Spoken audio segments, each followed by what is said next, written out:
We found another use for it, folks. Oh yeah! Oh, I feel the burn! Oh, I feel the burn! Oh my goodness.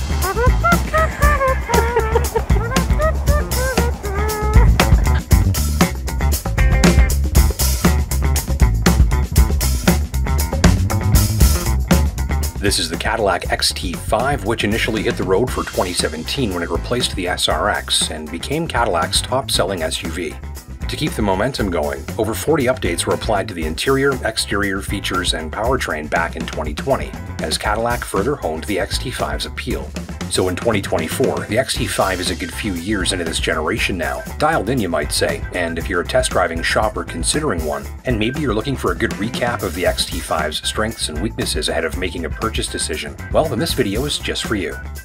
I'll be showing you a few surprises and interesting touches later, including the night vision camera system that helps you keep a better eye on nearby pedestrians in the dark. Much more on that later on in the night drive, which is after the road test, but for now let's meet this machine and do some exploring.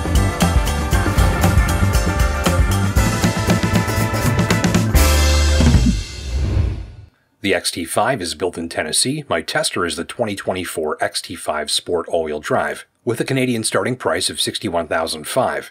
And in the case of this particular unit, $14,000 worth of optional equipment, including that night vision system, drive the price up to a cool 76,000 Canadian dollars before tax.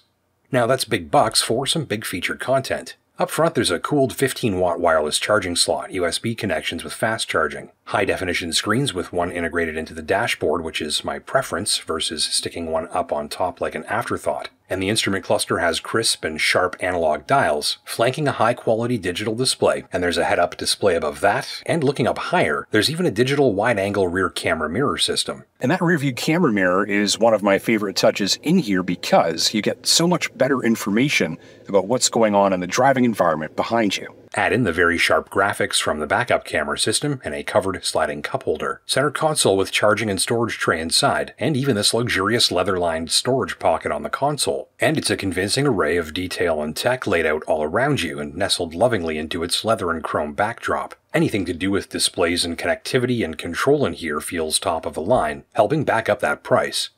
I had no complaints about the scenery either. It's leather, folding, stitching, creases, suede trim poking out strategically, with a selection of glossy metallics and carbon fiber trim to tie it all together. And I think you'll find this is a convincingly high-end take on luxury sport. Still, I did leave my tester wishing for some more straightforward steering wheel controls. Visually, I appreciate the way they spread over more of the surface of the wheel to give it a richer and more techy look, but in practice, I found the upper controls a little difficult to feel my way around because of their shape, and I found myself looking away from the road to double check before clicking a little more than I like. So you were asking earlier about what this bar thing is for, so why don't we take a look and I'll show you how that works. I don't know what this does. You're never going to guess how this works. It's so clever. That's unlocked. Yeah. Oh, I got a little bit of shifting here. That's unlocked. If I push that down, I can expand it. Yeah. So what we can do with this is twist it into the unlocked position and a little bit more and pull up. And out it goes. Then we can take these little sliding anchors here and actually remove them and put this in on this side.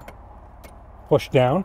Right, so now this is locked into place, and this one's locked into place. So maybe you want to divide your cargo area this way. Just click that in, lock it down, click this into place, and now you've got a cargo divider there. I feel like it's completely, like, hopelessly jammed in there. Okay. I swear I practiced this the other day, like 4 times, so this wouldn't happen on camera. But... Ah, did you get it? Oh, you did too! You just had to use a little bit of brute force. Camera guy James, everyone, to the rescue. Take this out. So we take our one anchor on this side. That's going to go over here. And I'm going to put it like right there. And let's pull that one down. And I'm going to put that one right there. So now that we've got these anchors working properly. Okay, so now I put this in here like that. Push it all in. There. Twist. Locked in. Yep. This one, same thing. It's in the unlock. Push it down, make sure it's clicked in. Click it first there, yeah. And then now it's in. Right. So now we've got the cargo area divided like that. It's not the sturdiest thing, but it is going to keep your stuff from smacking into each other. Now it's out of the way. If you do need it. Let's see, but now I gotta push the buttons down, and I gotta lean, and I gotta put it just like this. So yeah, if this was mine, I'd be going like dog kennel and probably groceries or something like that. So nice touch to have. I do appreciate that you can divide it even sort of diagonally if you want, like to accommodate for some more awkward items. Extra storage. Nice to see an actual temporary spare instead of a can of inflator, which isn't going to help you if you blow a sidewall out.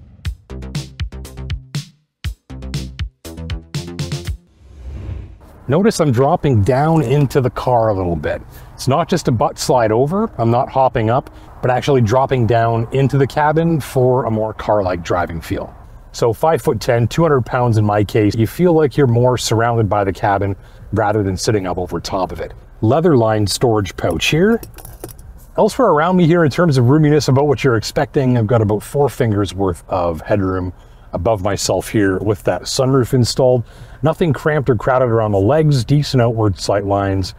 The thing that really gets you here though is the width of the cabin. You've got some horizontal line work, making the cabin look even a little bit wider than it is. Good sense of space up here in the front seat, but the real good news is in the back seat. Let's go check those out. A little bit more of a duck required there, as you just saw me getting in. First impression sitting back here, headroom becoming a little bit tight, although I can recline this part of my seat back if I want. Just gonna reach back here, lean back. So now with the seat recline, a little more headroom, a little bit more comfortable. This is a fairly lean back position. The real compelling part of the story for the XT5 comes in terms of the cargo flexibility, the cargo space, and these split folding seats. So let's take a look at how those work. 60/40 split folding rear seats. We've got release handles here and here if you want to pull those down from out front. And we've also got release handles here and here. So we pull both of those. First of all, they cleared both front seats in an adult-friendly driving position without having to move those seats up. They're flat. They're flat, like completely flat. This one I had to, push down a little bit here. Otherwise, most crossovers, you've got a little bit of an angle going on here that can make certain types of cargo a little bit more awkward. In this case, this cargo area, would you agree, is completely flat from one end to the other here? Oh, for sure, definitely. This is definitely going to take your longer, wider, flatter, sort of awkwardly sized items.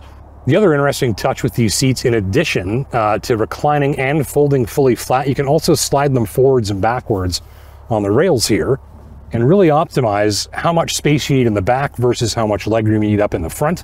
Maybe a child seat, you need less legroom and closer access, giving you some more room in the cargo area or vice versa. So really, I think as luxury crossovers in this size go, one of the handiest rear seat setups you're going to find today.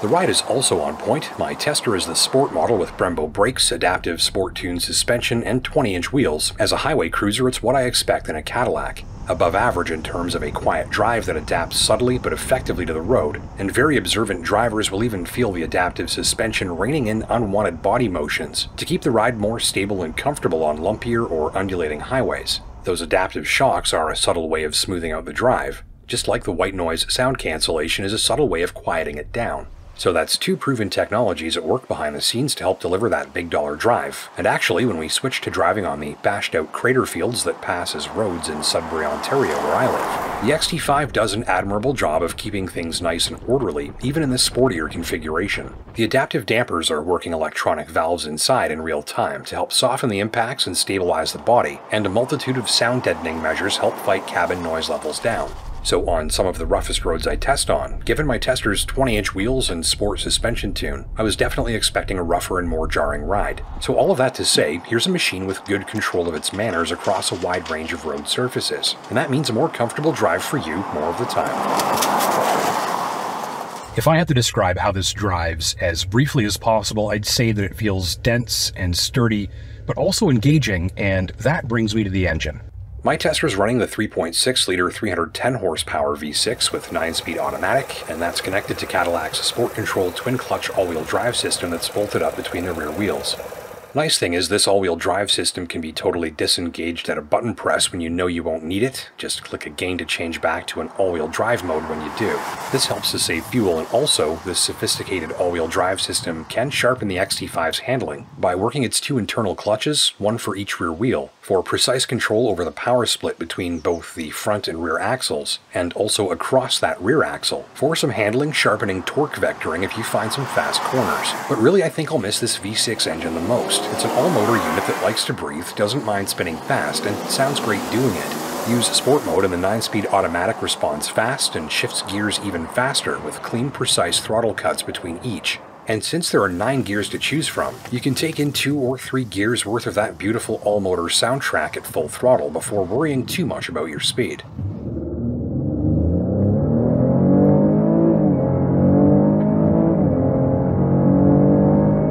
Get carried away and those big red calipers get things pulled back down quickly, and as big Brembos often do, I found these lacking a little bit up front in pedal feel as you begin applying them, but they do feel more precise and impressive the harder they're worked. I can see some drivers wishing for a little more precision in day-to-day driving, but I think enthusiast drivers will really appreciate how these brakes feel when you're leaning on them. I thought this powertrain felt really good working hard and put on a good show in the process. Weird, because I actually wish it was a little more refined during gentle driving, where a subtle but noticeable low RPM wobble during light acceleration made it feel like the engine was lugging or surging at times. Though I didn't find this a major complaint, it's worth pointing out that a hybrid or turbo powertrain has much more response at very low revs, where the XT5's all-motor V6 powertrain can feel a little clumsy at times. Be sure to compare the XT5's fuel economy carefully against its competition. With no hybrid or turbo, the all-motor V6 here puts away more fuel than even the highest performing Porsche Macan models, the BMW X3 M40i, the Acura RDX, and at 11.2 liters per 100 kilometers combined in the XT5. You can run some even higher performing machinery for the same sort of gas bill. That's food for thought. And if you like, they'll sell you an XT5 with a smaller turbo 4-cylinder that's easier on gas. If I was spending this much money, I'd also be looking at the Volvo XC60 and Mercedes GLC. But be sure to understand how living in a more remote part of the country might affect your ability to service and maintain one of these vehicles. In Northern Ontario, where I live, I see a lot more Cadillac and Lincoln luxury crossovers on the road than I tend to in big cities. I figure since if you're living this far north of a major center, you're more likely to have a GM or Ford dealership nearby than a Volvo or BMW dealership. It is pickup truck country up this way, remember? And when the sun goes down, our highways get dark in a serious hurry.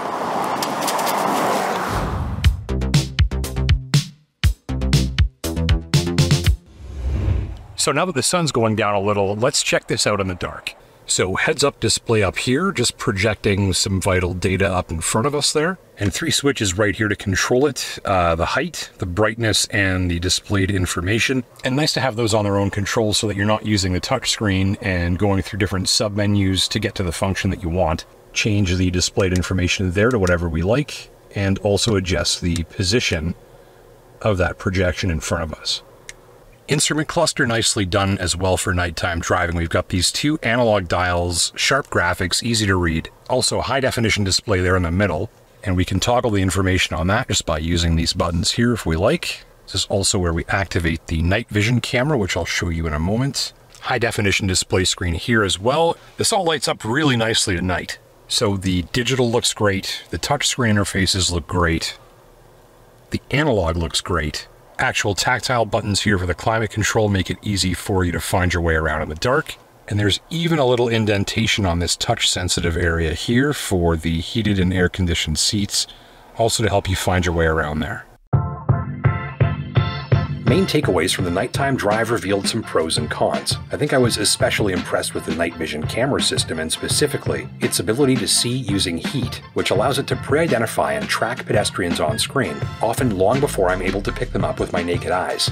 So with just a glance down, the XT5 is helping you identify areas in the road ahead that require extra attention because of human traffic, and that's a great double check of your surroundings in the dark. When it comes to headlight performance, I found low beams to tick all of the right boxes in terms of lighting color, strength, spread, and reach. They are quite powerful. Still, I did wish for a more impressive high beam at times. They add usable light much further up the road, but at this price, I was just wishing for a little more of it. At the end of the day, it's a strong lighting system, but I wouldn't quite put it on my list of favorites, which include the Acura RDX and Porsche Macan, neither of which have night vision, by the way. It's always nice to have choices.